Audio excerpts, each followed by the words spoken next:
It's time now for our business updates, and I'm joined by Anke Uhle. Anke, after the US's strike on Syria last week, we're hearing a lot about geopolitical risks in the market. Tell us more. Yes, so we're seeing a lot of hesitation in the markets since Thursday's strikes, and that all revolves around the threat of increased geopolitical risk. This is prompting investors to put their money in safe haven bets, including gold and government bonds. But let's listen quickly to an expert on geopolitical risk about what kind of fears investors might be feeling after last week.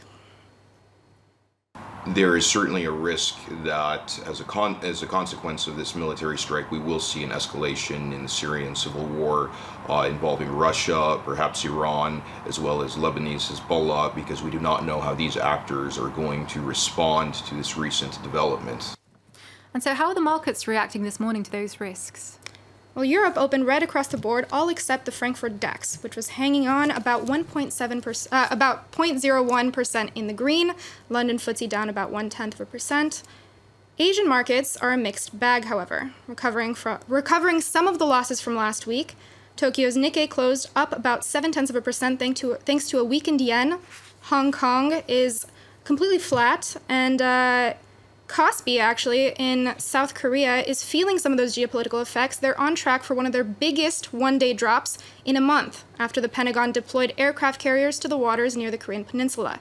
It was down about 0.9% just a short while ago. And now let's talk about France, where the economy is high on the agenda for the presidential candidates. This is just less than 2 weeks from the elections. Yeah, the public sector has historically been a huge issue in every presidential campaign. It remains a high priority for this year's candidates, from conservative François Fillon, who promises to cut 500,000 public servant jobs, to far-left Jean-Luc Mélenchon, calling to lower the retirement age to 60. With the public sector workforce representing about a quarter of France's total public spending, what are the stakes for these candidates? Yuka Royer finds out. Marine Lardier has been working as a hospital nurse for 5 years. At 29, she says she doesn't make a great salary. I'm currently paid €1,850 a month, including weekend bonuses. Considering our working hours and conditions and the ever larger responsibility we face, I must say the pay is disappointing. With 5.6 million employees, the public sector accounts for a fifth of France's workforce. The average salary for state-employed civil servants is €2,490, slightly higher than in the private sector. But in reality, salaries vary, like in the case of Marine Lardier. Public servants work fewer hours, however, than those in the private sector. Based on a 35-hour work week, the annual working hours should total 1,607.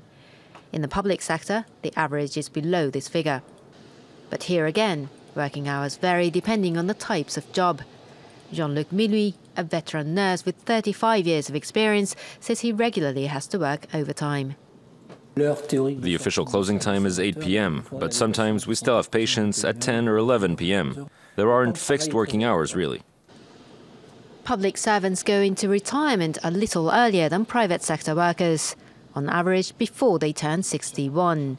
Their pension, €1,900 per month on average, compared with €1,190 in the private sector. Now it's time to take a look at some other business headlines from around the world. The U.S. Department of Labor has accused Google of systemic compensation disparities, saying they have evidence of, quote, very significant discrimination against women by the company. Google strongly denied the accusations, saying it did not have a gender pay gap at all. As a federal contractor, Google is required to disclose compensation data and documents to the government. American rapper Jay-Z has pulled nearly all of his albums from streaming platform Spotify. The rapper has been a vocal critic of such platforms, which he says do not properly compensate artists for their work. His music will only be available on rival music service Tidal, which he co-owns with a host of artists including Rihanna and Alicia Keys. Jay-Z's announcement comes as Spotify weighs the possibility of going public. And Uber faces a new setback in Europe. An Italian court banned the company from using its apps in the entire country. The ruling is a response to a suit filed by major taxi associations, which said Uber created unfair competition for them. Uber responded saying it was shocked and would appeal the decision. And finally from you, Argentinians will finally be able to buy a new iPhone, but they might have to rob a bank first. Tell us more. So the iPhone has been unavailable now in Argentina since 2009. That's when the country's president first put in place rules pressuring device makers to assemble their products in Argentina. Unlike competitors like Samsung, Apple never built a factory in Argentina, so its products were virtually banned from the market. But now those regulatory hurdles are being lifted, which means that iPhones will be back on the shelves, albeit with a 25% markup. That makes them some of the most expensive iPhones in the world and will cost consumers up to $2,000 US. Probably better things to buy with $2,000 US. Thank you very much for that, Anka.